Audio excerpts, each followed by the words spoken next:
Ladies and gentlemen, yeah, clap your hands, everybody. Yeah, what is going on today? Welcome everybody to the Big Time Show podcast. One more time, it's been seen and heard everywhere, Facebook land,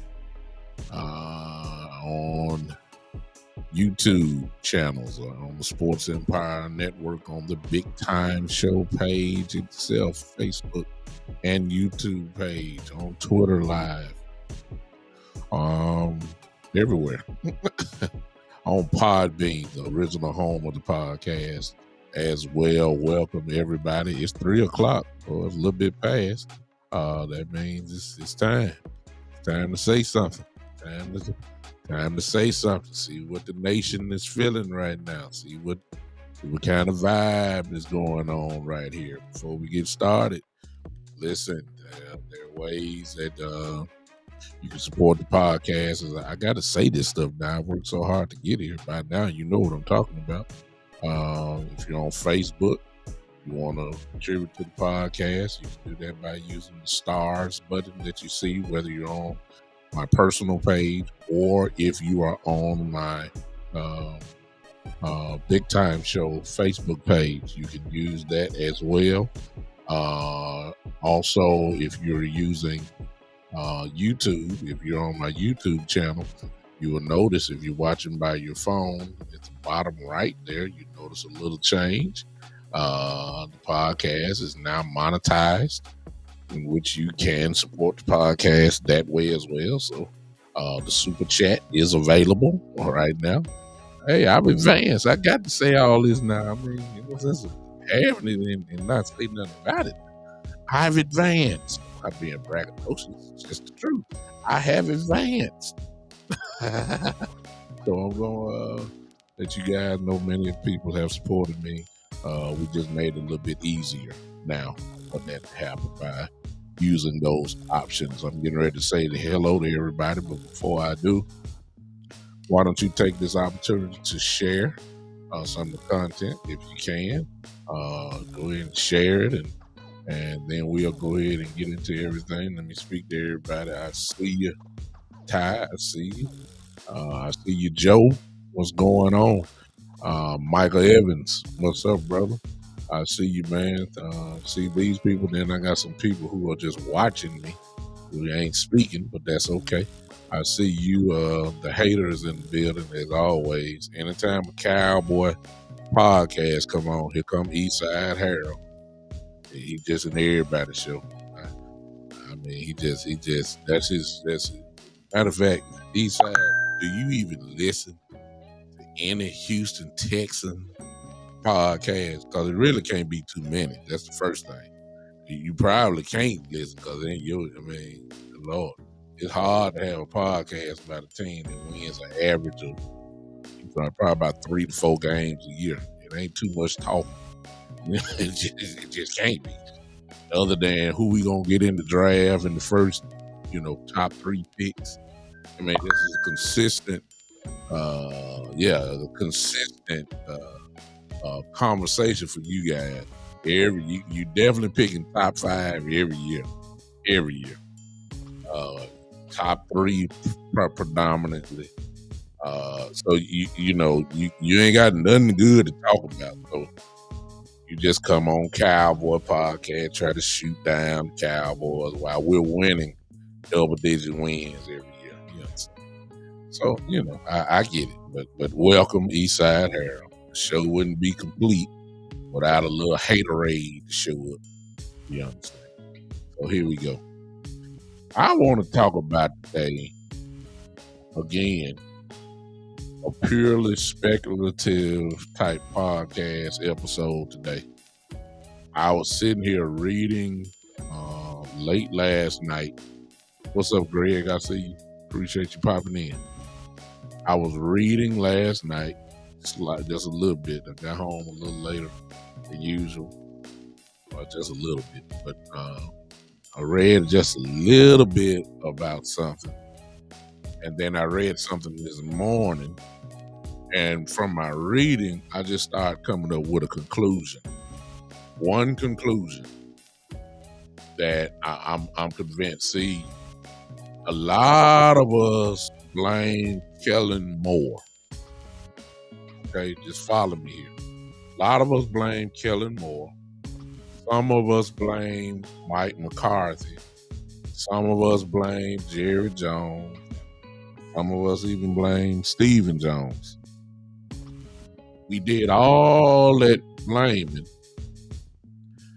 And the bottom line is this. They can't get on the field. See what I'm saying? It makes no difference who messed up in the front office. It makes no difference who's coaching or calling the plays. Well, it does. I'm not going to say it doesn't.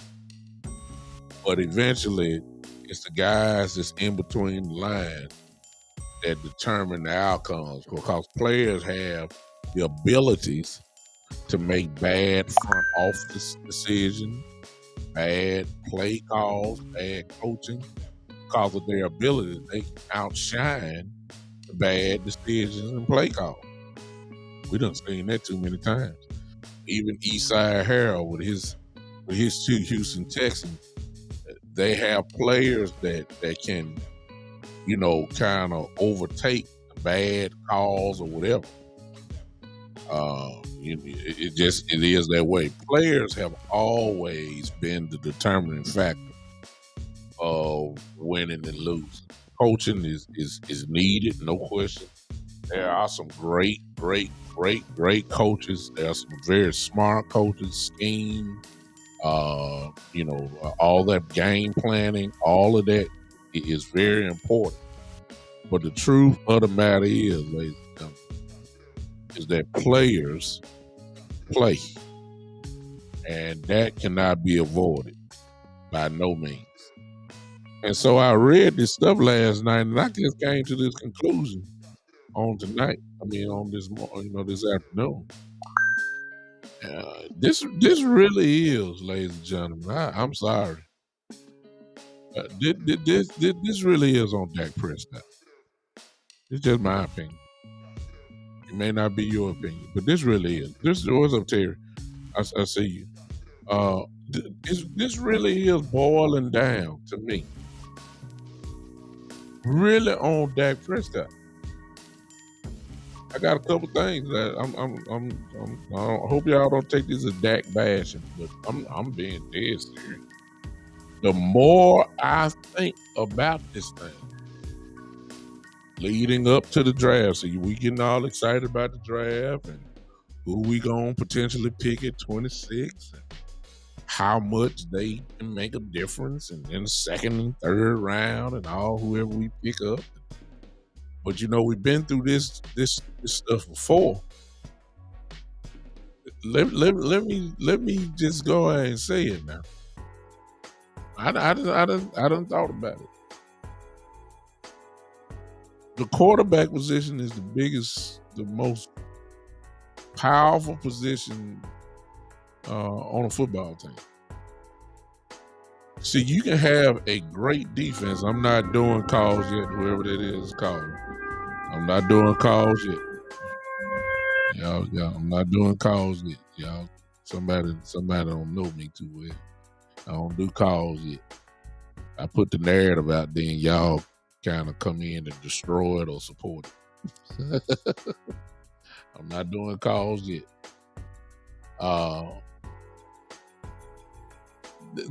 You can have a great defense. You can have the number one defense in the league.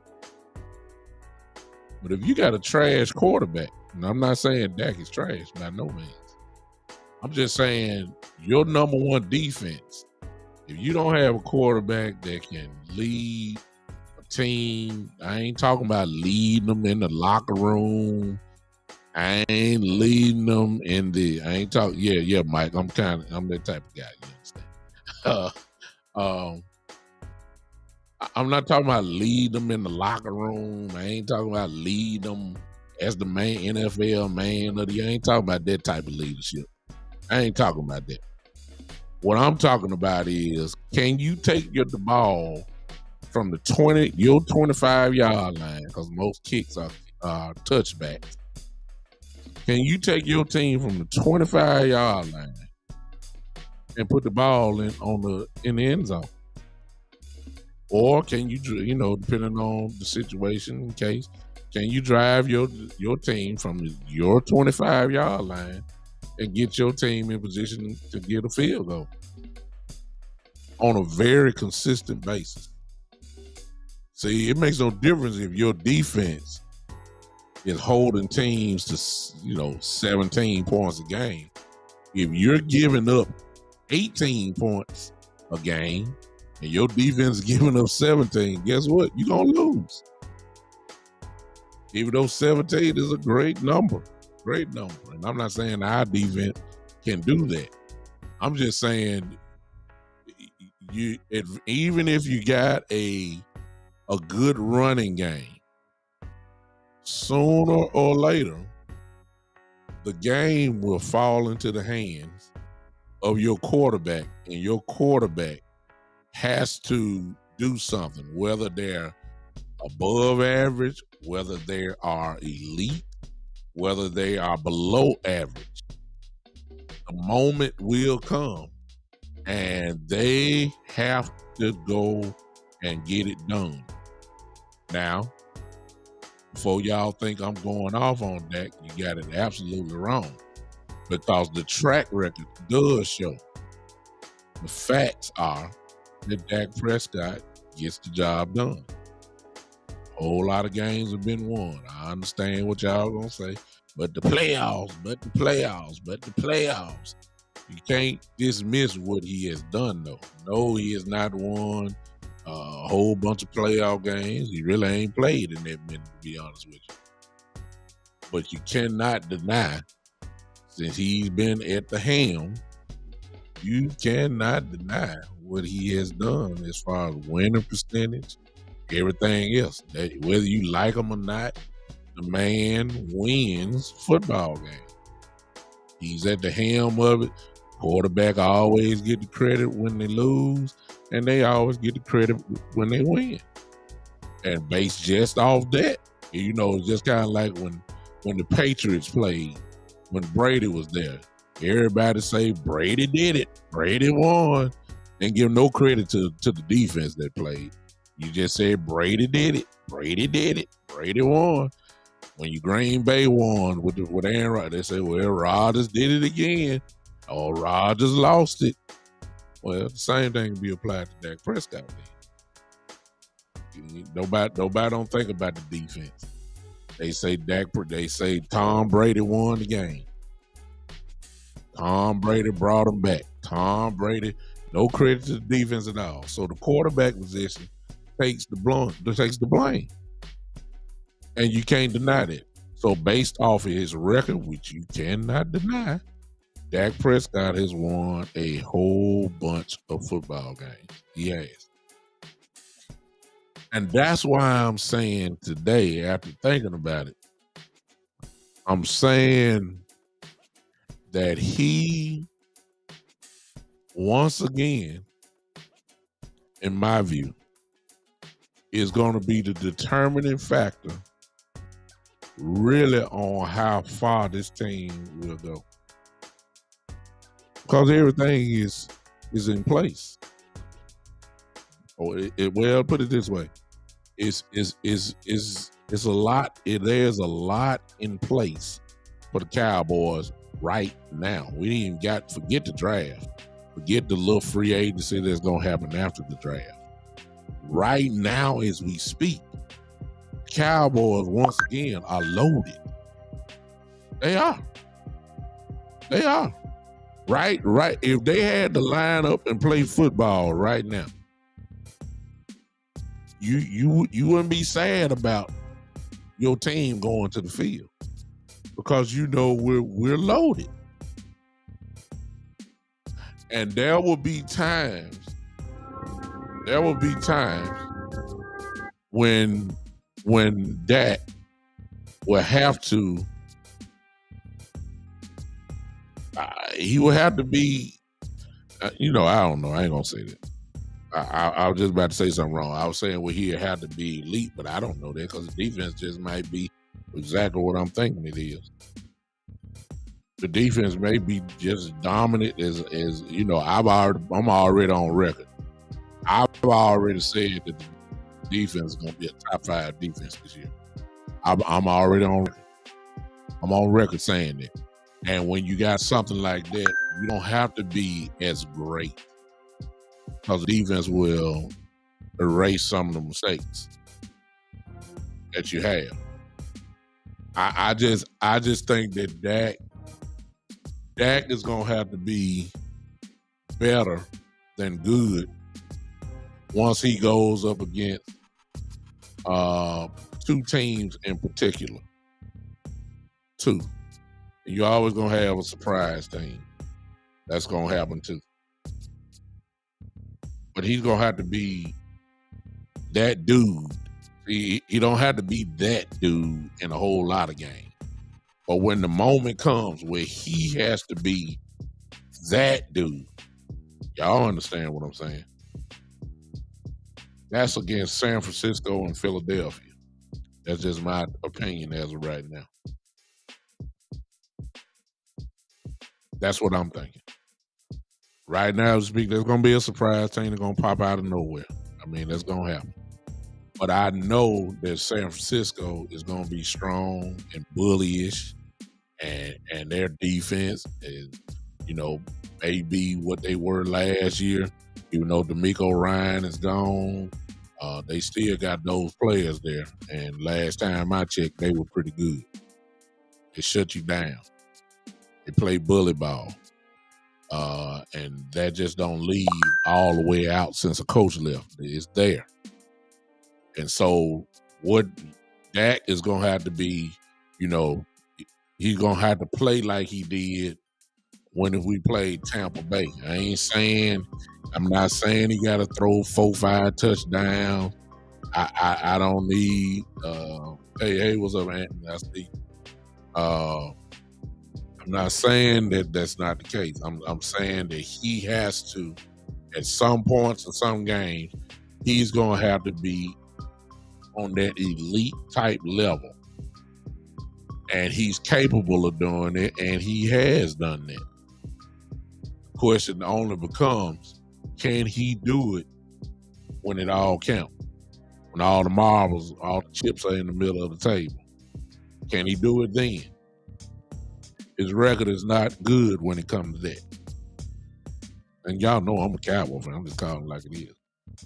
When it's time for the real chips to be put in the middle of the table, he has not done it well. Those are the facts. I ain't talking about them. Those are the facts. He destroys the NFC East. He destroys teams that are don't have a good enough record like the Cowboys usually have. He destroys those teams. That will equivalent to maybe about 8, 7 to 9 wins right there. But when it come down to the games that you got to win,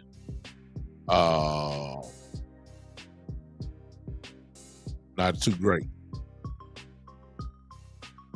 Now, there are other ways, obviously, that you can win a football game. I get that. I'm not even talking about Turpin returning a kick or he played well in returning kicks and he ain't got necessarily to score, just put the team in good position to score. I ain't talking about that. I'm not talking about the defense, all that helps.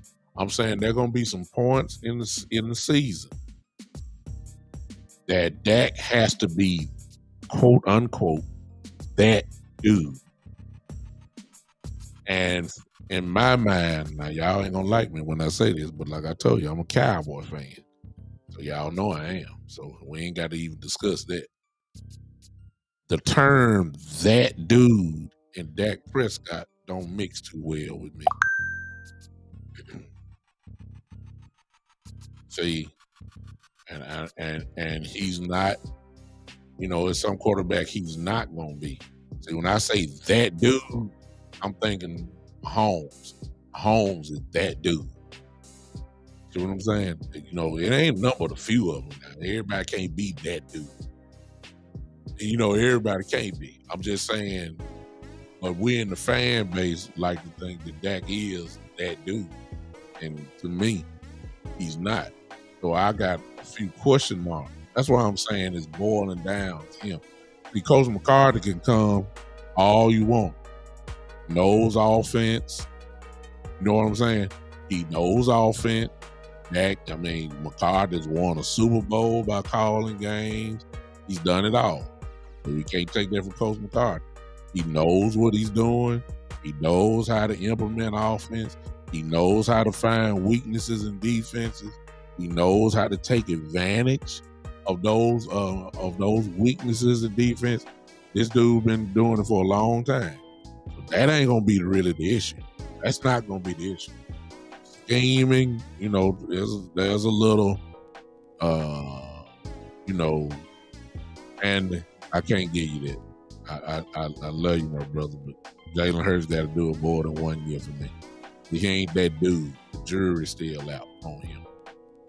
Now, you can believe he's that dude, but you got to show me more than 1 year. I know a whole bunch of NFL quarterbacks that had one good year. You got to do it more than once for me. So he ain't on that level. There's only just a few guys that you can say are that dude. Mahomes is one. I don't care what y'all say about Aaron Rodgers. Aaron Rodgers has been known for the last 10 to 12 years as that dude. You understand? That's him. Mr. Brady, without a doubt, is that dude. He still, even if he came out of retirement now, some folks will still be scared because he's earned the right to say he was that dude. It ain't too many now. It's not too many. You got a bunch of good ones, but for some reason we try to equivalate the leadership off the field of Dak Prescott and try to make that be what he does on the field. And that's been the problem with Cowboy land. We try to act like, oh, what a leader he is. That's what y'all hear Jerry Jones say. What a leader. They ain't got nothing to do with 3rd and 8. What a leader he is. What everybody will run through a wall for him. He's incredible. He gets all the cats out the trees. He kisses all old women. He grocery shops and carry their carts for him when he in the grocery store. He prays with everybody when they walk out the door. He kisses all the babies. He's Dak. He's just Dak. He's the NFL Man of the Year. I mean, he won't even kill crickets that go by the street. If a cricket is in his house, he try to save it. If a roach is in his house, if there's a roach in the house, he won't kill it. He just looks at try to feed the roach. You know what I'm saying? That's how Dak is. This is a very nice guy. You know what I'm saying? You want your daughters to meet good old Dak. You understand? You want him to meet it. You just love him. He's Dak. Ain't got nothing to do with 3rd and 5. See, it's 3rd and 5 where our question marks come into play. We ain't got no question on what kind of dude he is. He's a great man. He's a great man. He's a great man. There's no question about that. You don't win NFL Man of the Year if you're not, that guy off the field. He's that guy off the field now. Ain't no question about that. Cowboy fans don't try to make it seem like he's the same guy on the field, and that's not the case. And that's the reason why our expectations go straight down the drain, and we get all upset because the expectations are that high. And I'm still saying the same thing at some point during the season. And it's going to be more than once because Cowboys don't do nothing but cliffhanger type games. You know what I'm saying? Games that make your heart beat 35 minutes in 1 second. 35 times in 1 second. That's kind of Cowboys. The Cowboys rarely have the Minnesota type game that we had last year. We don't have those type games. We always on the edge at the very end, and usually that is the time for the quarterback to shine. See what I'm saying? You have those are the times when he does it. Dak has won a whole bunch of football games. He has. Can't argue with it. The facts are the facts. He has won a lot of football games. He knows what he is doing. That's why he won the football games. The question is, will he do it and put it together, on postseason level? Unfortunately for the Cowboys, the whole world, because of Stephen A. Smith, he strategically, and Shannon Sharp too, because these are the two guys that you hear every day. And what they have done has strategically, for years, painted a beautiful picture for Cowboy haters. The Dallas Cowboys have to win the Super Bowl, according to them, before they get any credit. If the Cowboys make the first round, you still won't get no credit because they say, you didn't win the Super Bowl. When everybody else don't get that type of press and they don't get that type of, expectation. And so everybody say, well, the Cowboys have to make an NFC championship game. How many times we done heard that? They have to make an NFC championship game. And if they made the NFC championship game and lost, they'll say they just can't get over the hump. They can't get over the big one. And if we won the NFC championship game and got to the Super Bowl, they'll say, well, they got better, but if they don't win the Super Bowl, they're the same old Cowboys. That's what Stephen A. Smith has done.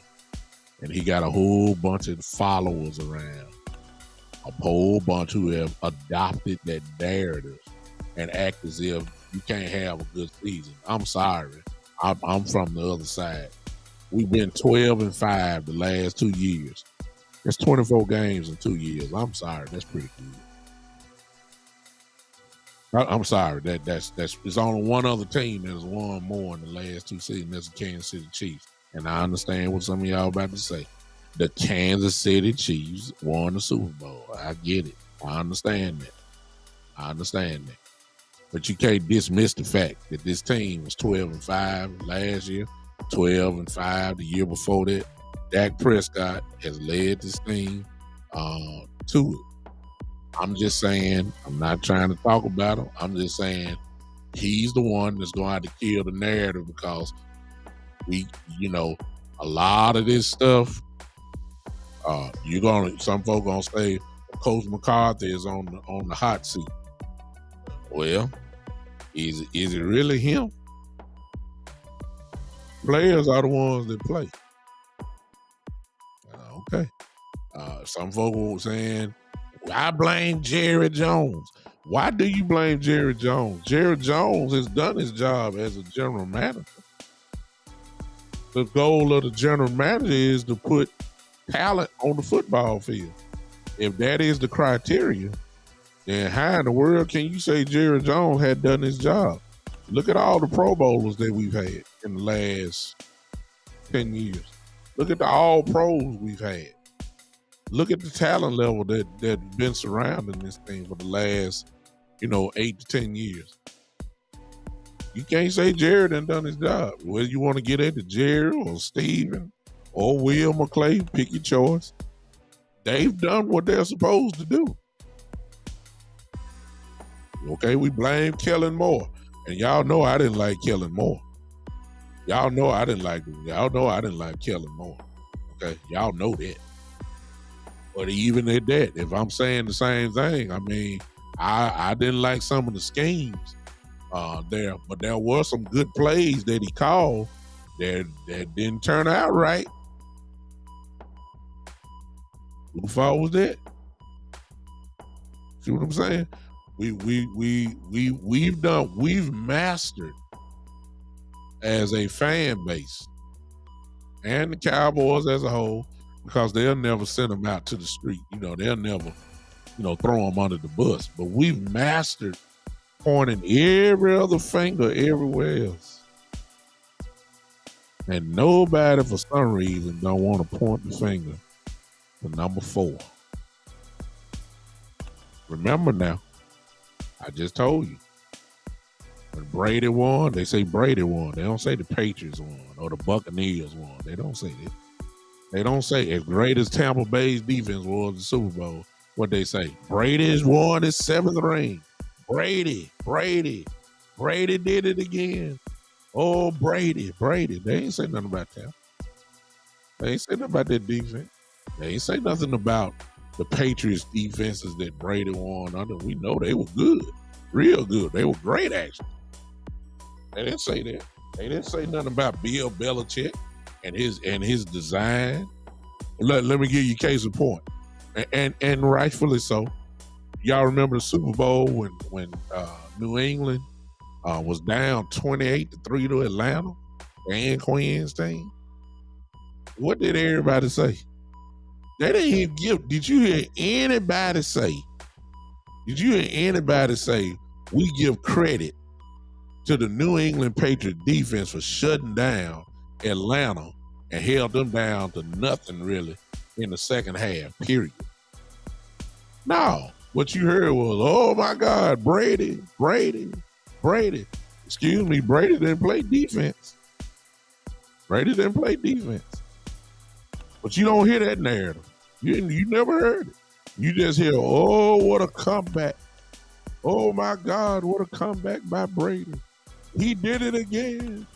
He shows why. He is the greatest of all time. Tom Brady, he did it. He didn't give no credit to the defense. That's how they're going to do Dak Prescott. Same way. So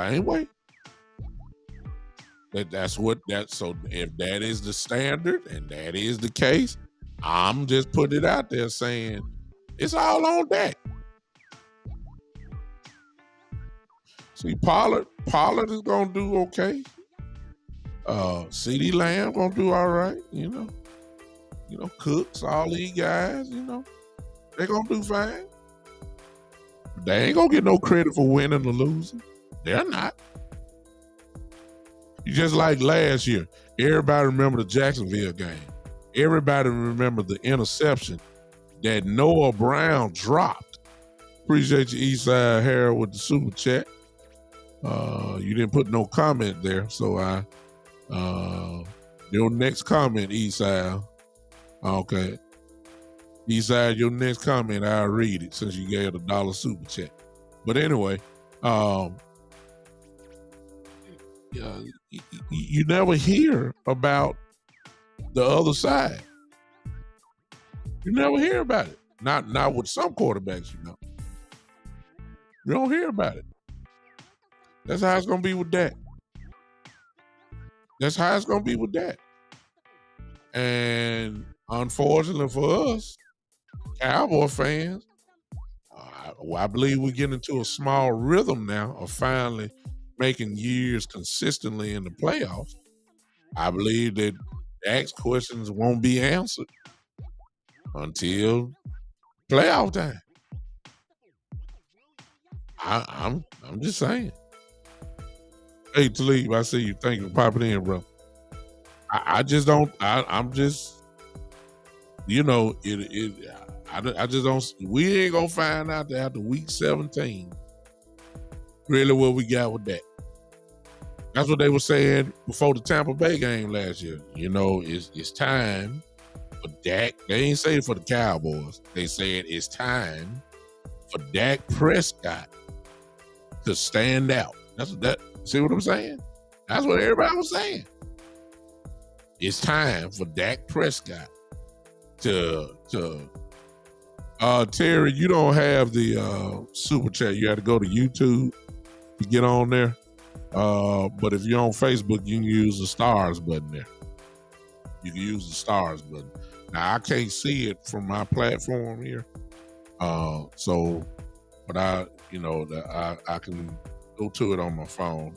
I don't know where you're looking at me from, Terry. You're looking at me probably from the Big Time Show Facebook page, if I'm not mistaken.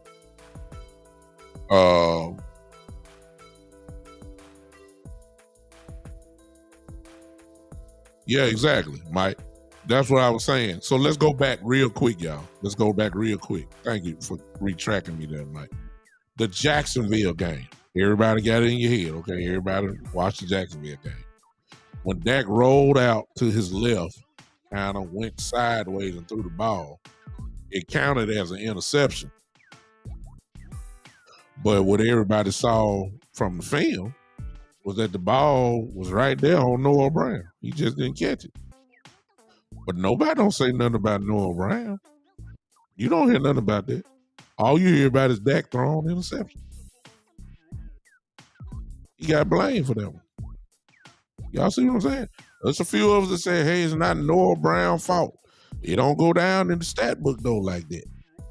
It goes down as an interception. So when they say, so when somebody like Eastside Harold say, man, Dak threw 15 interceptions and like that. Yeah, but I just gave you one that we know for sure wasn't his fault at all. But guess what? It counts as 15. And they blame Dak. And then the next narrative on ESPN, the next narrative on ESPN was Dak is really turning the ball over at a high rate. Dak is really not getting the job done. He's very scary. He's scary. Ain't nobody saying nothing about Noah Brown dropping. Nobody. That wasn't the only one either, but I'm just saying that's the one that I remember. You know what I'm saying? So I'm just saying, and that's really all I got for y'all today, is that a lot of this coming up year is going to be on Dak Prescott. The team, and that's the way Jerry is setting it up. The roster is going to be very good. That's we ain't even got to the draft yet. There's going to be a couple players that are going to probably play immediately. You know, I'm just saying the stage is going to be set for him to get it done. Yeah, I agree with you, Jaleel, about both him and McCarthy. But when you came in, before you came in, Lee, I had said that, and I'm still saying this, is that Y'all know what you said is true. The bottom line is that the players play. The players play. I don't care who you can have the Hall of Fame coach. If your players can't play, your Hall of Fame coach will eventually get fired rather quickly. Cause somebody you can't just fire the players. You just can't cut the players. Too much money involved. So the coach have to take the sword for the player. There's there, and I've seen it in chats. There is a group of Cowboy fans that have said this about Dak Prescott concerning Kellen Moore. They have said that Dak Prescott cost Kellen Moore his job. Now, I ain't say I agree with it. I don't believe that at all. I'm just saying what I've seen. There's people out there that says because of Dak's play, Kellen Moore lost his job. I don't believe that. I just believe, you already know what I believe when it comes to Kellen Moore. Huh? I'm just saying. Dak is gonna have to be. Dak is gonna have to be. We're gonna have to be the man. There are times where he will have to become that dude, quote unquote. That dude. It's got to happen. That's what separates. That's how you get into the real elite category. Isaiah Thomas. Let me say this, and I'm gonna be through. Isaiah Thomas, the basketball player, Hall of Fame basketball player from the Detroit Pistons, said this. That was a question that was asked. This was a few years ago. They asked Isaiah Thomas, they said, what is the difference between a Hall of Fame player and an all-star player? And they further along say a good player and a Hall of Fame player. Isaiah Thomas said something that I never will forget, and it applies to every sport. I don't care what the sport is. It applies to every sport. This is what he said. He said the difference between a good player or all-star caliber player and a Hall of Fame player is the ones that they took advantage of the moments that the game gave them. Isaiah Thomas said the game will present you moments, and if you take enough advantage of those moments, you'll find yourself in the Hall of Fame. Tom Brady is one of those guys. Not that he just, did threw a 90-yard pass down the field. No, when the drive came down to the last 2 minutes of a game, the ball fell in his hand, and he delivered. That's why they say he's the greatest of all time. Because 9 times out of 10 or 8 times out of 10, when the pressure moment came, Brady usually delivered. Not that he was the greatest arm, not that he was the greatest talent. My God, he was a 6th-round pick. It was just that when the moment came, he delivered. Isaiah Thomas said something powerful there, y'all. It's the guys who take advantage of the moments that make them, quote unquote, elite. Dan Marino was elite, but he didn't take advantage of the moment. He never won. That's why he's not considered the greatest quarterback of all time. But if you say talent, most people will say Dan Marino was right up there. And opposed to Patrick Mahomes, however, who they say is on the same type of level talent-wise as Dan Marino was, what is the difference? Patrick Mahomes is taking advantage of, in his short career, he's taking advantage of moments. If he retired today, he's in the Hall of Fame right now because he took advantage of the moment. if Patrick Mahomes retired right now, 5 years from now, he will be a first ballot Hall of Famer. Why? In his very short career, the moments that he was presented, he took advantage of. That's the difference. Dak Prescott has been presented some moments.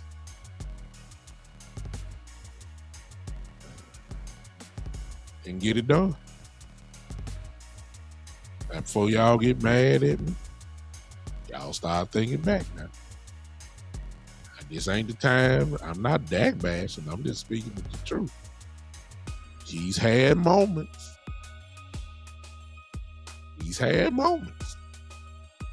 Didn't get it. He didn't do it. That's just the truth. That narrative has to change. Now, he can do that. Peyton Manning did not take advantage of the moments early in his career. He didn't. Great regular season quarterback, and please do not think that I'm comparing Peyton Manning and Dak Prescott from a skill level position. I'm not talking about that. I'm talking about, but their career kind of is somewhat similar. Early on, middle of the way, couldn't get over the hump. And when he finally did, things changed. See? That's the only thing that's gonna kill this negative Dak talk. The moment is gonna come where he has to get it done. And you ain't gonna be able to blame McCarthy. We ain't gonna be able to blame nobody. We ain't gonna be able to blame Jerry. We ain't gonna be able to blame Steven. We ain't gonna be able to blame none of these guys. You got a minute and 50-something seconds ago. You got the ball in your hand to put your team in a position to kick a field goal, or of course, they need a touchdown. What you gonna do? See, just to prove my point, I'll be through. Let me just tell you right now. When a team scores against Brady, all right, and let's just say it's less than 2 minutes to go, and the other team went up by 4, or they went up by 2 or 3. Everybody knew not to celebrate. Matter of fact, a whole lot of y'all right here can go in and just tell the truth. Even if it was 50 seconds left, the very first thing you said was they left too much time on the clock. That's how Brady had all of us. Because we just had an expectation that Brady was going to get the job done. And if he didn't get the job done, we were shocked. See the difference? Here's what it is with Dak Prescott. Same situation. You ain't just that 100% confident like you were with Brady. You just hoping that get it done. With Brady, you didn't even, the coaches, the guys that scored the touchdown couldn't even really celebrate right.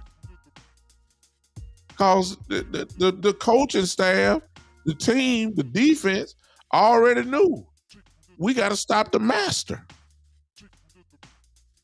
How many times did we see it that Brady killed folks, broke hearts? He took advantage of the moments. We knew what Brady was going to do. We don't know what Dak going to do. We've seen him do it a couple of times, but on a consistent basis, and somebody going to throw a stat up here in a minute with me saying, well, do you realize big time that Dak Prescott has the highest percentage of comeback wins more than anybody? If he does, you can't tell. I'm just saying. He's going to have to do it this year. So we can point, you can point all you want at Coach McCarthy. You can point all you want at Jerry and say Jerry needs to retire and Jerry needs to Give up the general manager. He don't know what he's doing. That's a lie. Cowboys that produce, I almost need to pull it up.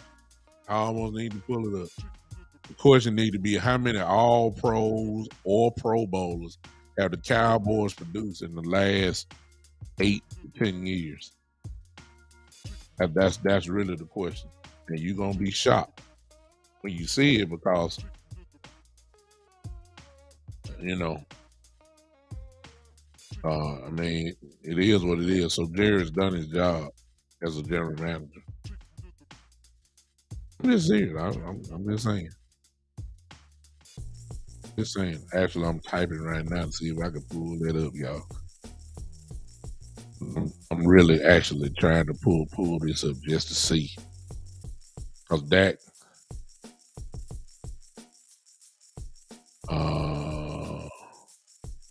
listen to this, y'all. I be dang. Unbelievable. Cowboys ranked number 2 in number of Pro Bowlers drafted. Okay, drafted over the last 10 years. Did y'all just hear what I just said? Here's the list. Most of these, 2014 is when Dak took over. All right, so I ain't going to read backwards. I'm just going to go from 2014. Zach Martin. I don't even have to say anything about Zach Martin. There's 6 Pro Bowls and probably 6 All-Pro teams. Marcus Lawrence, 2 Pro Bowls. What year? When was this written? Oh, this is 2020. This is 2020, y'all. So when this is March 22nd, this article was written March 22nd, 2020. So you can add on. So that means Zach Martin, you can add a few more Pro Bowls on him. Well, let me say this 2020, 22. That means he has 8 Pro Bowls, probably 8 All Pros. Marcus Lawrence at the time had 2. So he's been the pro, just with the Pro Bowl last year. That's 3. Byron Jones, who's not with us anymore, made a Pro Bowl and made an All-Pro team. Ezekiel Elliott, of course, at the time, 3 Pro Bowls at that particular time. Jalen Smith made a Pro Bowl. Dak Prescott, of course, made 2 Pro Bowls. Leighton Vander Esch made 1 Pro Bowl and was first team All-Pro in his rookie year. I mean, somebody needed to tip your hat to Jerry Jones. I'm sorry. Somebody need to tip your hat to Jerry Jones. So that kills the narrative that Jerry don't know what he's doing. That's a lie. I ain't even got to, Tony Pollard made Pro Bowl last year, all this kind of stuff. So I'm just killing it. See, we got to get off. We got to get away from, just talking. We got to, Terry says, I appreciate the $5 chat. Terry says, you know how I feel about that. Like you feel about Kellen Moore. Yeah, I know. That got to get it done. And he's capable. Yes, he throws for 4,000, he throws 4,500 yards. Yes, he throws over 30 touchdowns. Yes. That can't be denied. He does it. He's won a lot of football games. But it goes back to the Isaiah Thomas thing. When the game, see, I ain't talking about no regular season stuff. Yeah, sometimes it'll present you the game when you can wrinkle game-winning drive. I get all that. That adds to your resume. Brady did that many a time, so I ain't gonna kill that at all. But when it really counts the most, you gotta get it done. And even when you don't bring your team to the playoffs, that counts against you too. Especially if you that dude. Huh? Just saying. Oh, I get it, Terry. You're right. I mean, I'm fully aware that Will McClay is running the show on it. I understand you. I understand you. All right, y'all. Y'all done heard my rant. Y'all get what I'm saying right now. And I don't need all the Dak apologists to come on and trying to prove Dak's thing. We all know he good. We all know he's good. All I'm saying is that you you can only look. You only got a few times where you're gonna be able to blame the offensive line. Okay, they don't go to that narrative. Oh, see, I know quarterbacks that don't have an elite offensive line still get it done. I don't want to hear that. And, some are gonna say the running game kind of let us down. I know quarterbacks put the team on their back to get a running game. They let them up.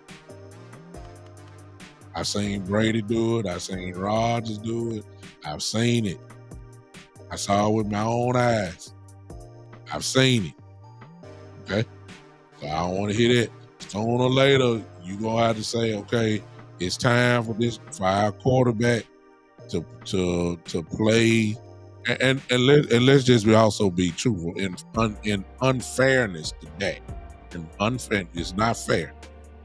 Because here's the other major thing that the reason why the Cowboys have missed, the Cowboy fan base is so brutal with that is because of his contract. Now, y'all might as well say that. Because the first thing everybody say, well, he getting paid $40, $41, $42 million. He's supposed to be the main, but he's not. So you're basing your opinion off, partially the contract. That has hurt him as well. I'm sorry. Hey, Jake SoCal, $5 super chat. Appreciate you, brother. Says, does not matter who is quarterback. Cowboys have been weak in the trenches when it matters. Dak is elite. There's a lot of people that feel that way. I'm not going to knock it. He has elite numbers. Pass completion, touchdowns, to interception rate ratio, with the exception of last year. I'm not even arguing with that. He has some elite type numbers. He does. I'm not even about to argue with it. I just know when we get to the playoffs, if we get there, that, unfortunately for that, that's when everything gonna be answered. And it's just a shame that Stephen A. Smith get to come on TV every day in front of a national audience, and Shannon Sharp gets to come in on the national audience. And even though the Super Bowl is the goal of every team, for some strange reason, nobody don't want to talk about everybody else not making the Super Bowl. It's kind of like the 49er fans. They the ones that kill me the most. This really just shows you how ridiculous it is. Everybody like to use the Stephen A. narrative. Shannon Sharp adopted. They always say this. The Cowboys haven't won the Super Bowl since 1995. And what you'll have is a whole bunch of 49er fans saying the same thing. But here's the part that's killing me. The 49ers ain't won the Super Bowl since 1994. Last time I checked, 1994 come before 1995. So what in the world are the 49er fans talking about? And then their quick response is, well, at least we got there. We got there. We at least paid the Super Bowl. We got to the championship. You ain't won it. The bar is set for the Cowboys to win the whole thing. Period. You got teams that hadn't won it before, before then, you got a franchise still ain't made the Super Bowl. But all you hear about is the Cowboys, they got to make the Super Bowl to carry the narrative. They got to make the Super Bowl. They must make it. They have to make it. And that's because of Stephen A. Smith. Beautifully done. Because that's what you hear everybody say now. They have adopted his preaching about the Dallas Cowboys, Shannon Sharp has added his chapters to it as well. And now the only way that you can have a successful season for the Dallas Cowboys is unless they win the Super Bowl. That's a lie. And they know that. Hey, Rome, I see you. Let's Talk Football podcast. My brother says, I don't think his talent is in question, but his consistency certainly is, though. That's all I'm saying. That's the truth. The narrative on Dak, and he hadn't changed it. Y'all, if some of y'all getting mad, some of y'all, I can feel some of y'all skin itching. I can feel it. Y'all don't want it, but it's the truth. Here's the narrative on Dak. It ain't come from me. This is what you hear. They say he beats up on the NFC East. That's the truth. He beats up on teams that doesn't have good records. That's the truth. That could be proven. And then finally they say, but when he goes up against the stronger teams, he comes up short. And see, right there is where Cowboy fans don't want to face the truth. Because, ladies and gentlemen, when you look at it, it's the truth. Now, in fairness to that, a lot of that ain't on him. He had to have this type defense the last couple of years. He has not. It's kind of like we'll score 35, but if we give up 36, I mean, is that Dak's fault? No. Kind of like the Green Bay playoff game. We scored over 30, but we let Rodgers let's go 40. That ain't on Dak. Dak did his job. See what I'm saying? So but Dak will get the blame though, because of that. They'll say he hadn't won but 1 or 2 playoff games. Dak Prescott is the only one. And you don't hear nobody saying about what the defense did. You don't hear nothing. You don't hear them about giving up over 30 points to Aaron Rodgers. Going down 31-3, I believe it was. What was the score? 31-3, and Dak made that miraculous comeback, tied up and all that kind of stuff. Nobody don't talk about that. You don't say nothing about the defense. What you say about Dak. All I'm going to say is this, and I promise you I'm done. Y'all can go ahead and call in now. Isaiah Thomas said it best. The game will present you moments. What do you do when that moment comes? Game will present you the moments. That's what separates the Hall of Fame guys from the very good guys. They took advantage of the moments. They took advantage of the moment. It's in every sport. It's in every sport. Every sport. Tom Brady is not the greatest talented, gifted quarterback ever. But he is the greatest quarterback to ever play. Why? He took advantage of the moments when the game gave it to him. The games that will make you elite, Brady did it. That's why he's the greatest to ever play. Let's go basketball. Bird, Jordan. I mean, why is Jordan the greatest? Because the last thing you wanted was him with the ball in the last few seconds, and guess what happened when he did it? He got it. He made you pay. That's what made him the greatest. I'm just saying. Baseball. Depending on who you like. The greatest ball player I ever saw. Greatest ball player I ever saw was Barry Bonds. Was Barry Bonds. To accept, press 1. To send a voice. Barry Bonds was the greatest player I ever saw. And what did Barry do? He took advantage of the moments. Now, some of y'all finna get smart. I'm talking about coach, whatever he put in the system. I don't even want to hear that. He was an MVP level type player before all that went down. Barry Bonds took advantage of the moments. All right, I'm done with that. Who I got on the phone with me right now? Well, it's great, brother. How you doing? How you doing? It's been a What's up? while. What's up with you, man? You all right? Brother, I'm good. I'm good. I'm good. Happy Easter. Rest. How you want to say it? Yeah, I'm sitting there, I'm listening to you, and you said some things that's right. appreciate you. Our quarterback. Yeah. But he's not the total blame. Yeah. He's not the total blame. You can start with the Joneses, how they manage the team, the talent they put around. They put some, but they put what they needed. The defense, they finally put the defense up. Well, And Dak was inconsistent. He was inconsistent. You know, you got to We got to call play like out it last is. year. You know, Cowboy fans have to, on You this gotta show, look at it how it was.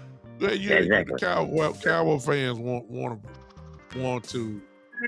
want to act and talk about what could be. Okay. Yeah, you're right. Instead of saying what it really is, and that's where we struggle. That's where Cowboy fans struggle. You know, if it walk like a duck, talk like a duck, it ain't no mongoose. It's a duck. And exactly. And you gotta call it. What is your eye test? Ain't lying to you. You know what I'm saying? Right. You're watching the same game, watching the same TV, and you have to be honest, you know, in your assessment, and stop trying to go different places with it. So I'm in total agreement with you. You know, I think Jerome kind of said it best. My brother from Let's Talk Football podcast. I think he said it best, and I'm gonna put it up here again. He said that the talent is not in question. He said, but his consistency is in question, and that's about as true of a statement that you're gonna find. Not saying that he ain't good, not saying that he can't play, not saying that he can't light you up. It's just he can do that. But is he? But can he on week one? You know what I'm saying? The playoff game just showed you. You know, you played like a Hall of Famer against Tampa Bay, and then got to San Francisco and we couldn't score but 12 points. And we won the top offense in the league. Now I understand the San Francisco defense was good, but 12 points. Exactly. You averaging 30, over 30, right at 30. I mean, come on now. Exactly. No, I can't. He threw 2 interceptions and they gave up 6 points. Exactly. I appreciate. He was scoring the last interception. All right. I appreciate you, bro. Thanks for calling in, man. Okay. Right. Appreciate you. All right, everybody. Phone line open. Oh, I already know some of y'all ready to fight. I know. Was he better than Ken Griffey to lead? Was Barry Bonds better than Ken Griffey? That's a great argument, but Bonds took care of the moments though. That when the moment arrived where he had to be the man, the superstar, he got more than that. So, Call from Coach Marl. All right, ladies and gentlemen, the one and only Coach Marv in the building. What's going on? Hey, what's going on, Big Show? Yes, sir. Hey, man, you might say I don't want to fight you, man, but I think we listen to some of the people too much. Okay. And I think something. I'm true to treat people fairly, and what's good for the goose is good for the gander. Mm-hmm. I remember a guy named Peyton Manning that had great records for a long time, and every time he played New England, he didn't have a good football game, and he didn't get the ridicule that Dak Prescott, and he couldn't even win every year. New England would knock him out of the playoffs. Coach, let me stop you. Always had bad games against New England. Let me stop you right there. See, what you saying is 1,000% true. But when you say that right there, you already know where that's going to end up going, don't you?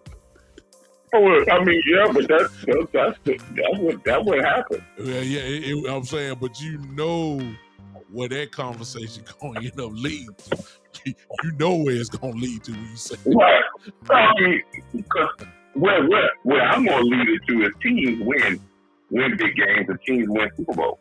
I agree. And when we individualize it to the quarterback, we're being hypocritical because there's many instances that the great Tom Brady didn't even score a touchdown in the Super Bowl game, and they won the Super Bowl. They don't even look at that.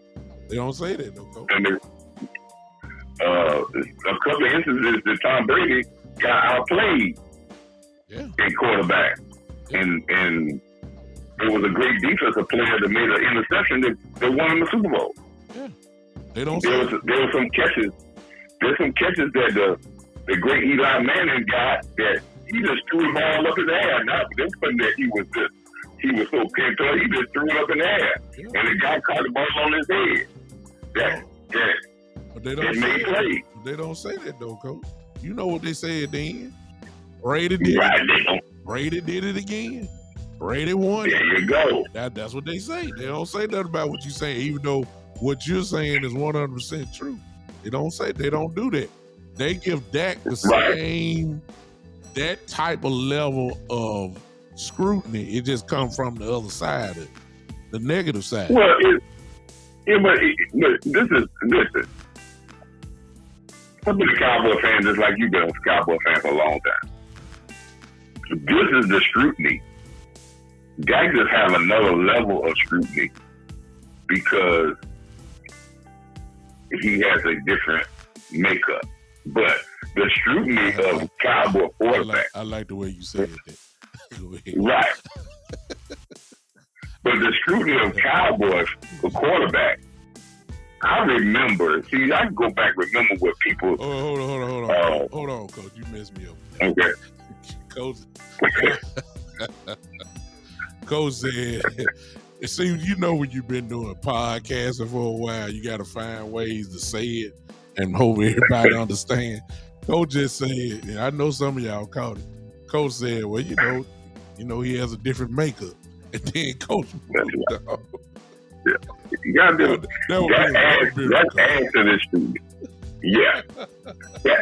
That's an additive to his scrutiny. Uh-huh. But he doesn't fall out of line with the scrutiny of Dallas Cowboy quarterback. Yeah. See, I can even go back when the media wasn't even that harsh, but they said Roger Staubach couldn't win the big one. He was good during the regular season, but he could not win the big one. Yeah. They said it, they said Roger Staubach was no good because he could never beat Pittsburgh. And regardless of whatever else he did, he couldn't beat Pittsburgh and he couldn't win the big one. And they had people that a lot of people that said, oh man, Roger Staubach's not all that. I remember that they was going to run Troy Aikman out of town. And after he won the Super Bowl, and after the Super Bowl, they were talking about, man, get Troy Aikman out of there. I remember a Super Bowl, the second Super Bowl they won back to back, where Troy Aikman played after a concussion, and he threw an interception and almost another interception in the first half, and they had to turn the ball to Emmitt Smith to get them out of that, to get them that victory when they won 30-10. I remember those things, and it was teams that won. And it comes to a point when you said about the moment. Okay, well, tell me this. Of all the great players on this team, right? And I'm not putting the blame on nobody, right? But there are other mega stars on this team. Yeah. There's the Lamb, there's the Parsons, there's the Diggs. All pro. When the moment presented itself for them in the San Francisco game, did they make the play? Nope. That's not going to be the narrative. The narrative is going to be shaped by what I just said. Your Stephen A. And why is that? You know why is that? Why is that? Because the narrative is always shaped around the quarterback because, again, as I have been saying for the longest time, they have tried to individualize the greatest team sport in sports history. And if you can individualize it to one player, you can always say who fault it is. And when you look at a football game, there's never one person fault in a loss. Impossible. No. Because it may be a big play that may happen, but there was a multitude of plays by 40 to sometimes 50 guys that go unnoticed. And that's why it's the greatest team sport, because it takes so many working parts. There's no other sport that has that many working parts at one time on a field to get a play done. There's no other sport that has that many working parts. And yes, we expect our quarterback to play well. But when we start putting the whole blame of this franchise of winning a championship on the quarterback, we're going to end up being, most times, we're going to end up being sad than saying, I don't hear the people in the Cowboy fans saying, the Cowboys need to put themselves together and win a championship. But we always individualize that, oh, we don't win a championship, it's Dak Prescott. And we will be always coming up short. And this is the biggest part about this big show. And this is what hurts your team. This is the biggest thing that hurts your team. When all the media and our own fans jump on Dak Prescott and we scrutinize Dak play to the fullest, what happens is other people on the team that need to perform, they hide behind the wave of criticism on Dak. And they hide and they don't go out and do what they need to do. And know who else hides behind it? The ownership hides behind it. The coaches, they hide behind it. The players, they hide behind it. Because they can get to the point and say, well, I didn't do well, but they're going to blame Dak, so I can skate by. And that's where the accountability falls, because everybody knows, regardless if I don't make a play or we don't block, they're going to say Dak is the problem anyway. Exactly. But I would tell these guys this on this football team that's coming up this coming year. This is not suggested to them.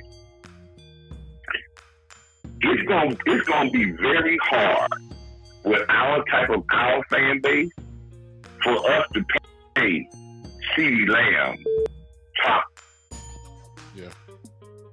And we're not winning. And I'm going to give you another shock. It's going to be... Call from Michael Evans.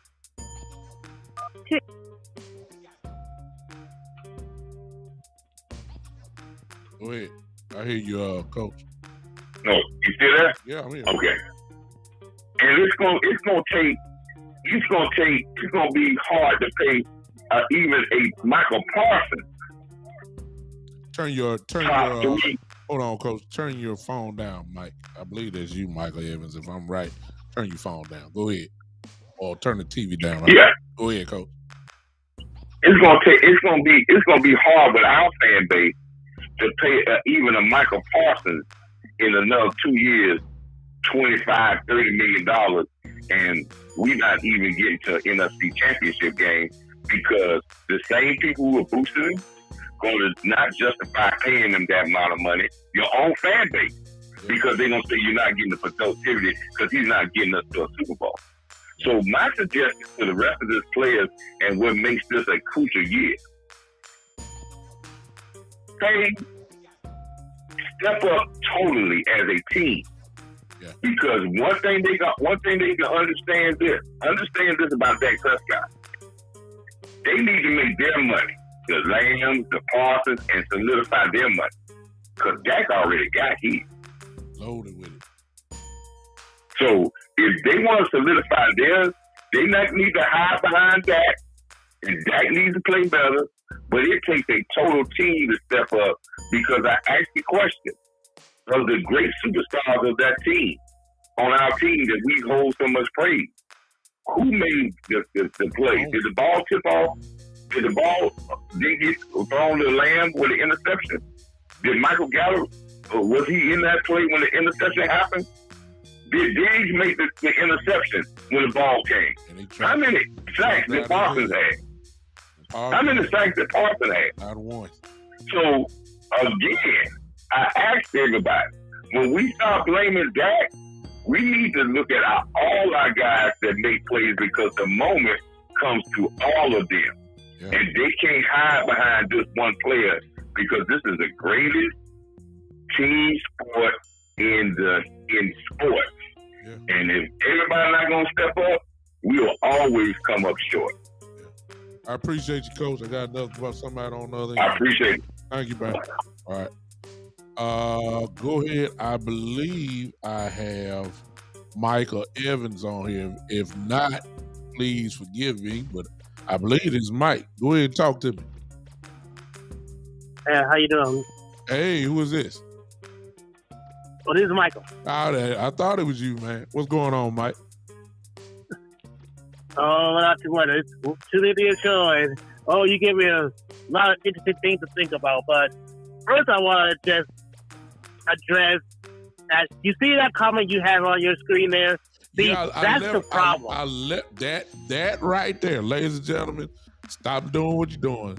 Look at the comment that my brother Shane put up here.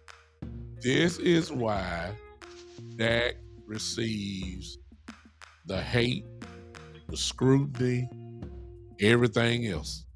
This is the reason why. And this is also the dividing line of Cowboy Nation. Go ahead, Mike. It's not only the scrutiny, it's outright disrespectful. I mean, okay. If I'm not mistaken, there are, 8 quarterbacks in football that make more than Dak Prescott. And you know what? 4 of them didn't even make the playoffs last year. And those 4 quarterbacks were Aaron Rodgers, Kyler Murray, Deshaun Watson, and Russell Wilson. They all make far more than $40 million a year, but you don't hear of people out there. So, why couldn't you get your team to play out? Why are you making all this money? Why don't you take a pay cut? Slight correction, Mike. You do hear about it, but and what you're saying is probably better than what you're probably trying to say is you don't hear it on the level that they do for Dak, though. That's what you're saying. Exactly. They talked about Russell. They talked about Russell Wilson, but they don't talk about Russell Wilson like they talk about Dak Prescott. No way. And here's another thing I hear all the time. They said Dak Prescott can, like you brought up on your show today, Dak Prescott can only beat the teams in the NFC East, and he's bad. I'm just kind of paraphrasing, and he can't beat teams outside the division, and he can't beat teams with winning records. That's interesting because for decades, how long did Tom Brady beat up on that pathetic division known as the AFC East? Amen. That's true. Drew Brees terrorized the NFC South for over a decade. So let's say that. Peyton Manning, that ridiculous division known as the AFC South.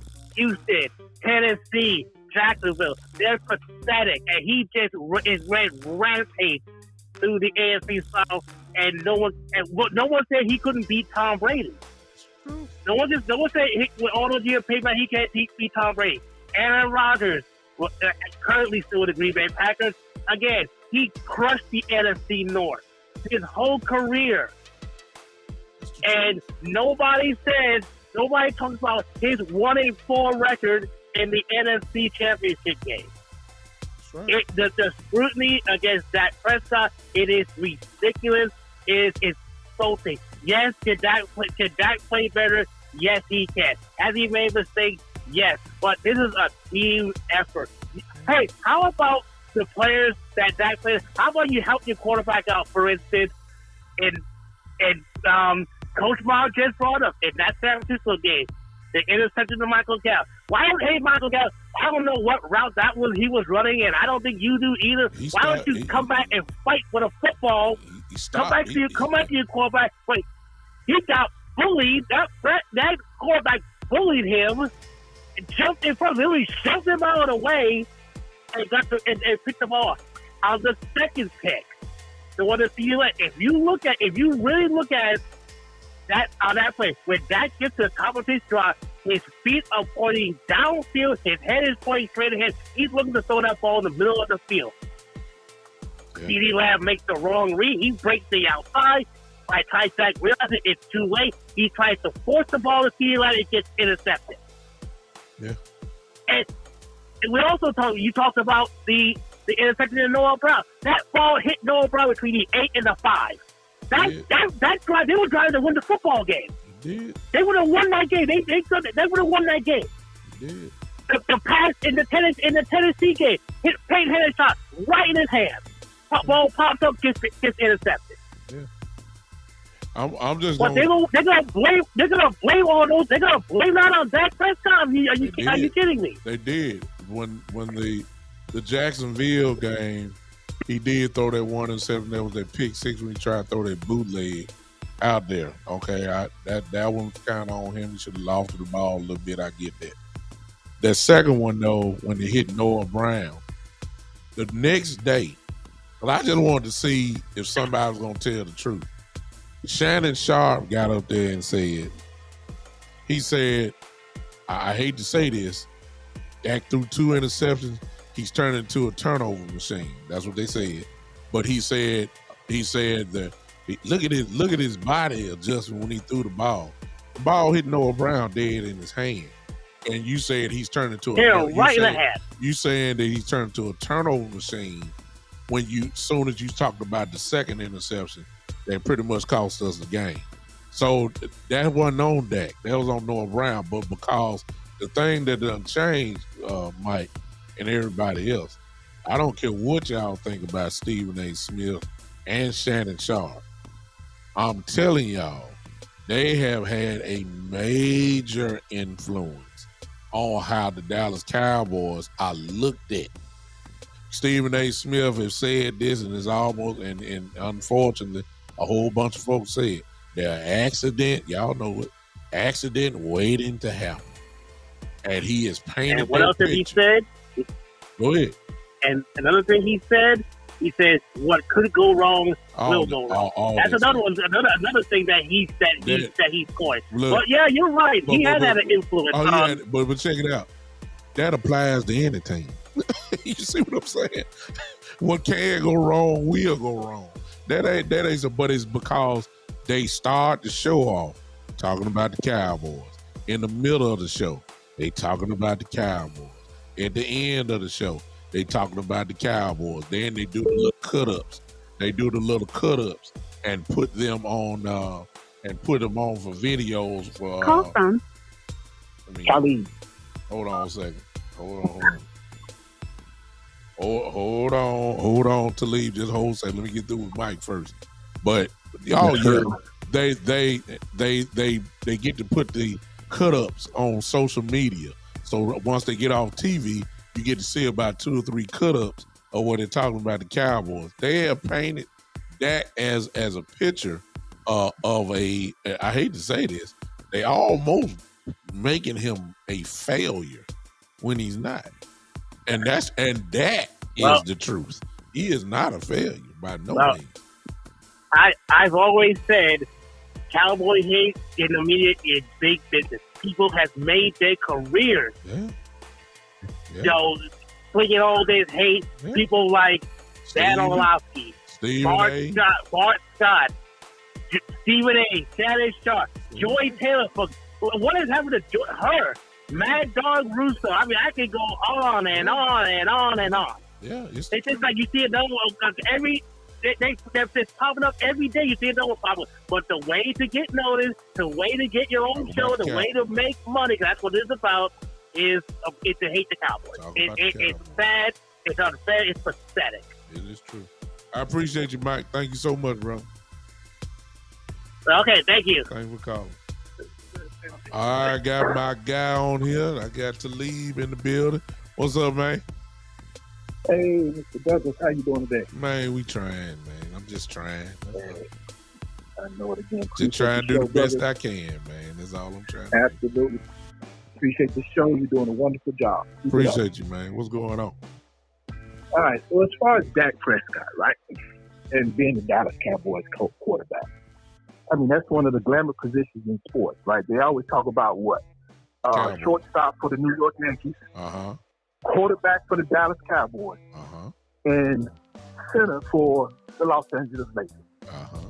Those three positions in sports probably get the most critique of them all, or at least over the those- years, those- over the years, yeah, the last 30 to 40 years, you're absolutely right. Go ahead. absolutely right. Mm-hmm. Dak Prescott is a solid quarterback. In fact, I think if they stay healthy this year, he may be on a fringe discussion of possibly MVP. Mm-hmm. Okay? But it's not about what Dak does in the regular season. Mm-hmm. It's all about the playoffs. Okay. When you have colleagues in the sport who critique him, Mm-hmm. or you have defensive coordinators when they're going up against the Cowboys, what is always the narrative? They want to put We're the gonna ball. stop that run. They want to put the ball in Dak Prescott's hand And why is that? because they don't want to get beat by running the football. Got to be in running the football. Absolutely. And eventually, the narrative is that if you put him in Dak's hands, He gonna mess up. he's not going to get the job done, Mm-hmm. especially in the playoffs. Especially in the playoffs. So Dak is going to have to get it done.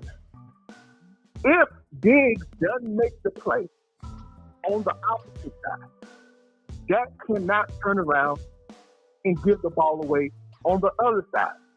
Yes, it's a team sport. It's a team effort. There's always individuals within that team sport who tend to elevate their play, or at the very least, not be the reason why your team does not win. To me, that's the narrative on Dak Prescott. He's a solid quarterback. I think he's on the fringe of being around that top 10. Mm-hmm. He's better than most quarterbacks in the league. He's going to have, barring injury, he's going to have, I think, an excellent regular season. Mm-hmm. But when it gets to the postseason, defenses are going to try to stop that run, and they're going to put that ball, in most cases, we're going to put it in Dak Prescott's hands. Are you going to be able to beat it? It's as simple as that. You know what? As simple as that. Let me say this. It's rare when a situation happens like this that you can come from two different sides of the track and both be 100% just about accurate and right. I'd have listened to you, and I can't really just argue. I could get nitpicky, but I ain't gonna even argue. And then I can listen to what Coach Marv said earlier, and he was just as accurate as you are. Two rights can be a right at the same time. That's what I'm trying to say. Absolutely, and I agree with Coach Marv. And Coach Marv probably know more football than all of us. Absolutely, but absolutely. But with that being said, your eyes ain't lying to you. That's what you trying to tell me. But with that being said, it gets the point. Within a team sport, there are individuals who are going to have to step up when your teammate can't make that play. You're going to say, I'm going to make it. I got to make it at this point. My defense didn't make the play. My quarterback can't get 2-3 yards. I got to make the throw. I got to make the read. The critique of... Did I lose you? Oh, hold on. Did lose me. That's on my fault. Hold on just a second, y'all. Hold on. He was getting in there. Hold on if you can hear me. Don't say nothing else. Hold on, Talib. Let me get you here. Okay. Let me get you here. Hold on just a second. Don't say nothing else because you was ready. Hold on. Hold on. And you should be ready to talk. Talk to me again, Talib. Yeah, I was There saying you the go. critique on Dak. Yeah, the critique on Dak Prescott. Another quarterback that plays the position. Uh-huh. This is what I see and what I hear is that generally he does not read the field very well. He does not go through his progressions very well. We're looking for that improvement, particularly during playoff time. Uh-huh. When the defense is in the amp up their defense against you, right? That's all we're looking. Yeah, it's a team sport. No doubt about that. And it takes a team effort to ultimately win. Yeah. But within that team sport, you have individuals who say, and their play confirms that, hey, you're not making the play right now. I got to take it upon myself to make that play. I'm not going to be the reason why or the narrative why that my team lost the game. Mm-hmm. Yeah. That's all I'm saying. Yeah. Appreciate you, Talib. You're on point, man. Absolutely. Thank you. Don't Love let this the be show. the last. Yeah. Don't let this be the last time you holler at me, man.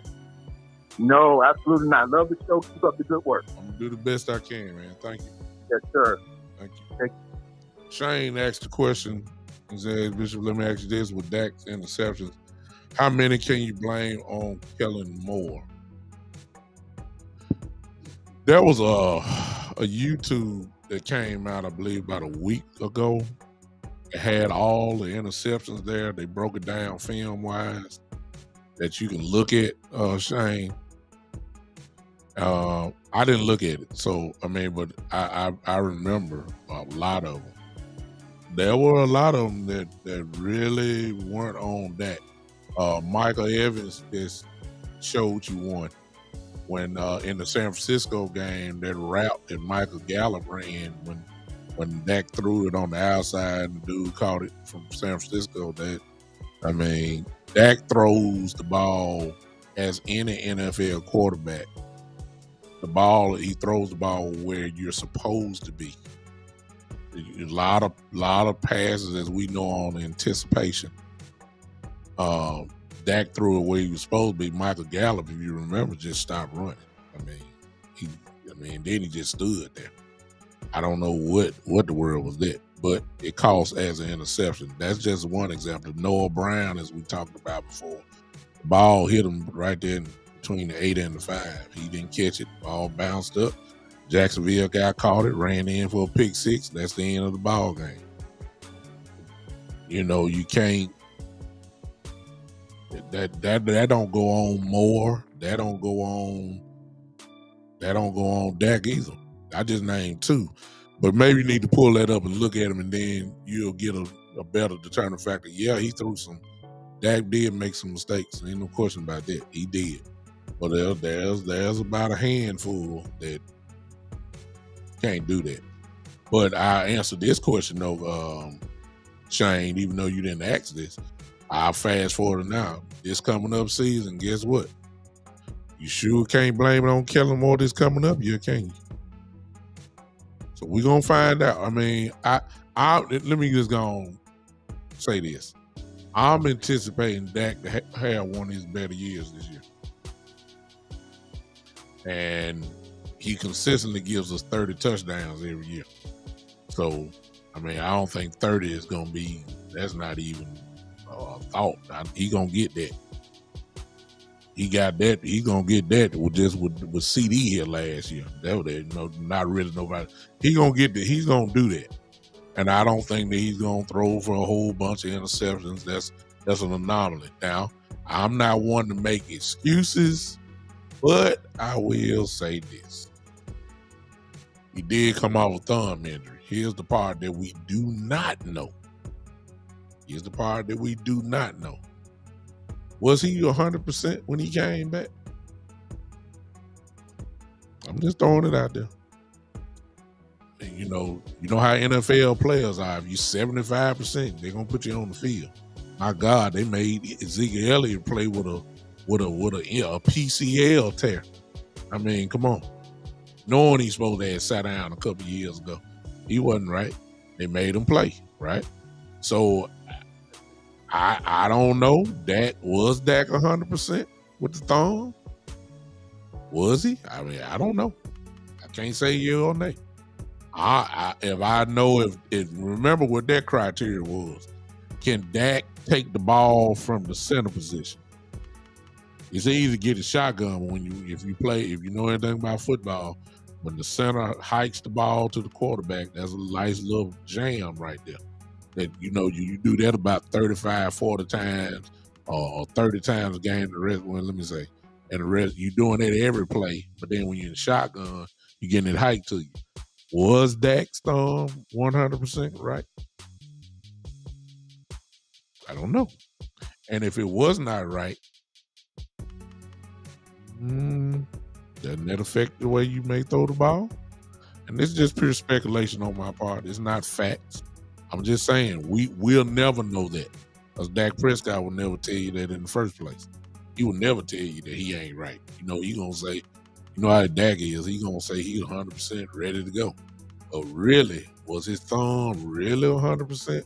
And when that's your throwing hand, and ladies and gentlemen, if that's your throwing hand, you ain't right. Now somebody may say, well, we can't give you that one big time because he did throw some bombs and interceptions and touchdown passes and all that kind of stuff.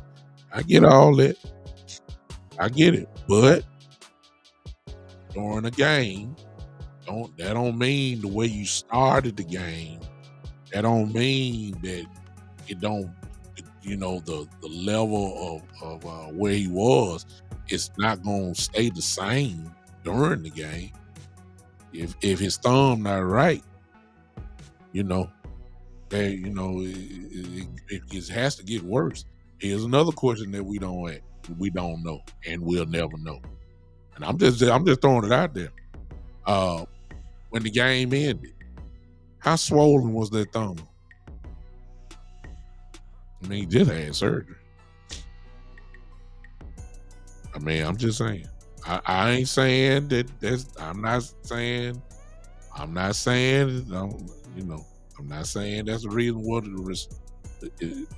that's the reason why he threw all the interceptions. I am saying, however, if that's his throwing hand, there is a great possibility that it could affect him. That's all I'm saying. I don't know. All right. You say sound like an excuse. I mean, but see, you can't say it because I don't know, Carl. That's my big brother there, Sports Empire Network. That's my brother there. Listen, I'm just throwing it out. I'm doing like all the other folk be doing on ESPN. I'm just giving my speculation. That's what they do a lot. So I'm just doing it. I don't know. It makes good podcasts, It does make good podcasts when I talk like this. I usually don't, but I'm saying you can't dismiss what I'm saying because we'll never know. I doubt very seriously that his thumb was 100%. Now, it very well could have been 90. It could be. That's good enough, but I'm just saying. This is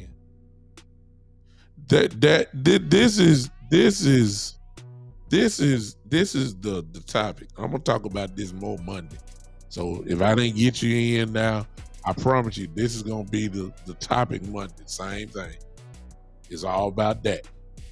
And y'all load up your thoughts for Monday night and bring them to me. And we're gonna talk about it some more. But Dak Prescott is the dividing line of the Dallas Cowboy fan base. It ain't really been. Romo used to be like this, but it ain't been on this level. Not like this. There were a lot of people that thought Romo was great, and then there were a lot of people that thought Romo was average. And it's the same narrative about that, but it's got a little bit more fire to it with that. Now, I'm gonna say this, and it don't fit a lot of y'all, and it don't fit nobody in here because people like my brother Shane, who don't like Dak Prescott or was not a fan of him. Terry is another one. There's a few that don't like that. or don't think he's that guy. That's good. And that's based off skill set. That's based off what their eye test is saying. That's based off of depending on what wins and losses you're talking about. They get their opinion of that based off of what they see in between the lines. I ain't even talking about them. But ladies and gentlemen, if you're in a lot of cowboy groups, like I am, you know what I'm getting ready to say is the truth also. There is a lot of people that do not, it's one thing, somebody said it earlier, it's one thing that Dak Prescott is the quarterback of the Dallas Cowboys. It's one thing. And every Dallas Cowboy quarterback has been scrutinized. If they were somewhat good, they have been scrutinized tremendously because they're the number one franchise in the whole world in the sport. They narrative, it's on ESPN every day, off season, during the season, everything else. That's the truth. But there's another whole thing about Dak Prescott that nobody will admit to. They'll just say it and under their breath or when they get around friends that they're comfortable with. Another reason why the Dak is scrutinized like this is because he's a black quarterback. That's the truth. It's the truth. I ain't telling y'all because y'all, I ain't talking about nobody in here because I pretty much know everybody that's in here right now. That would already have showed up, but there's a large group of people who don't like him. Number one, because he's the Cowboys quarterback, and to top it all with a little icing on the top, he's black. He's black. And that's another whole conversation by itself. And that ain't got nothing to do with football.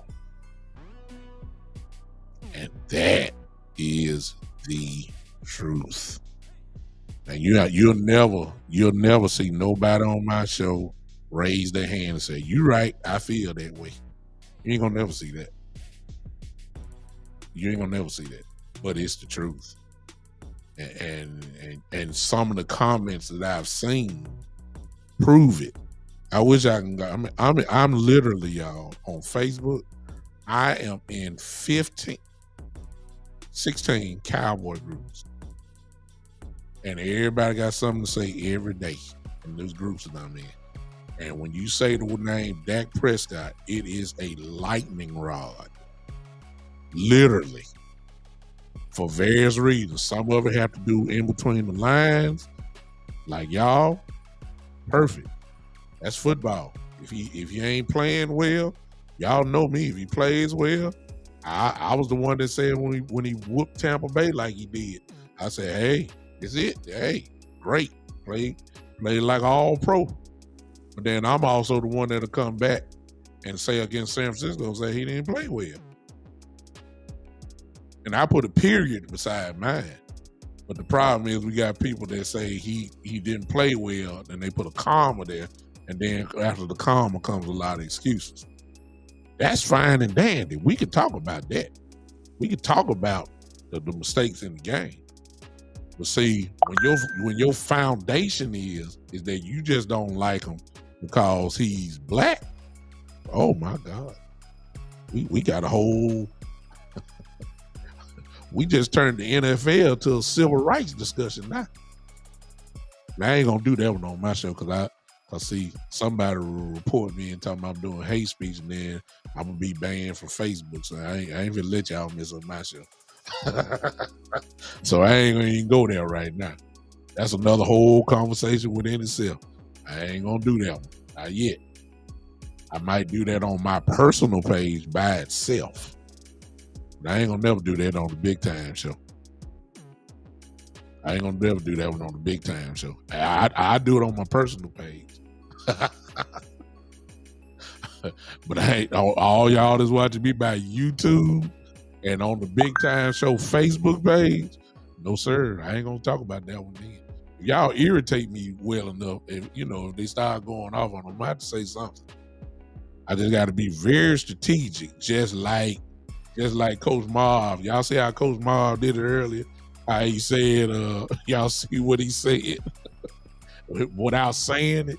That's how I have to do it. It's hard to walk on that tightrope like that, because when we start talking about race or racism, it has been in existence since the Bible days. That's one thing that the Lord did not cure. And I got a feeling it will never be cured. That's the one thing he's cured some hearts of people, some. But that disease that is racism will never leave. It will never leave. It's been in existence. We done prayed and spoken, look, put oil on people's head and laid hands on people, and all, it's still here. It's still here. It's still here. And when it comes to that, a lot of people disguise, and you can tell those type of people now, because they'll never shout his accomplishments. They whisper about his accomplishments, but they shout out about all his negatives. That's when you can start telling for those people. They only want to comment when he throws the interceptions. But you ain't say nothing about what he did with Tampa. The comment that you made was, I hope he do it next week. No, get the man credit. Get the man credit for what he just did. What's up, brother? I see you, Kevin. No, they immediately fast forward. They didn't want to give him no credit. They just say, let's see him do it next week. No, give him the same way you pinpoint the interceptions on that particular game. Do the same thing when he does well. Man, I don't want to do that. Wonder why. I better stop because I'm already getting in a little trouble. Okay, I'm done. All right, y'all have a good night. Smoke, I see you, man. What's up, Saturday Night Smoke? I see you on Podbean. What's going on? I'm gonna get out of here because I feel myself raising up. The preacher in me is coming out now, so I'm about to shut myself down. Speaking to church, y'all, look, if you don't physically go to church, if you're a believer in Jesus, at least go online, get into somebody's church tomorrow, virtually or physically. Go. You're on that if you're a believer. That's all I'm gonna say about that. It's a great day on tomorrow, Resurrection Sunday. For those that are Christians, it's celebration time. All right, we all need to be there. All right, appreciate y'all for hanging with your boy for a while. I'm gonna pick this back up Monday. I promise you. Tell somebody. I'm gonna do it. I see somebody calling, but I ain't got the time, man. I ain't got the time. I'm sorry. Let me just speak to you though, since you called. Call from Terry. Terry, I ain't got him in about 2 minutes, man. What's going on? Hey, what's going on? I just wanted to call in and my feelings on Prescott. I ain't gonna bash him. I was just gonna go in ahead and say, if a man plant a field and it doesn't show forth a profit, in how much time? In 4 years, till it down and plant again. That's straight out the Bible. Prescott ain't showed me nothing in 4 years. This first 4 years fell apart in Atlanta because one offensive lineman was gone. That's a shame because I saw Joe Burrow make the Super Bowl with 3 offensive linemen gone. I mean, all these excuses we constantly come up for him. And my dad told me years ago, before he went on, he told me, if you're going to cash that man check, you need to do that man job.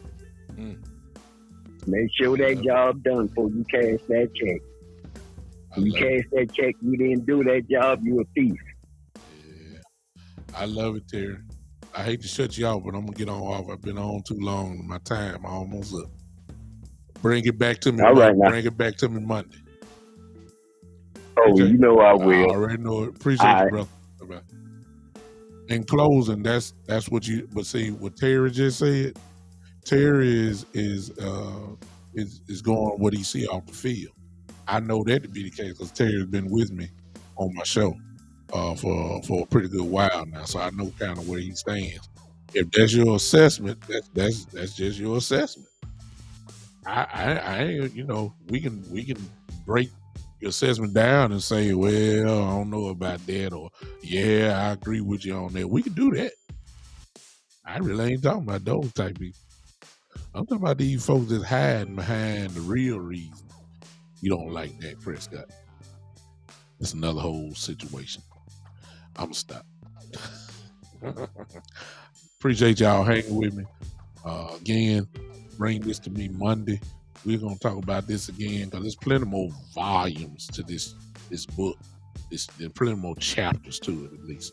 And we're going to look at that again. I'm still saying the same thing as you can tell by my title. Let's go, Dak, because I got a feeling a lot of this is going to be on his head this season. I really do. All right, I'm done. Those are on Podbean. I appreciate you so much for hanging with your boy. Come back Monday. I'm talking about Dak. Lightning rod of the Dallas Cowboys, Dak Prescott. We're going to do it again. Go ahead. I already see somebody put y'all hands together. Joe. As always, Joe, I appreciate you, man. Thanks for hanging with me. Podbean, let me see them hand claps real quick because you know what that means. It's time to go. And I'm about to do it right now. Ladies and gentlemen, thanks for hanging with your boy.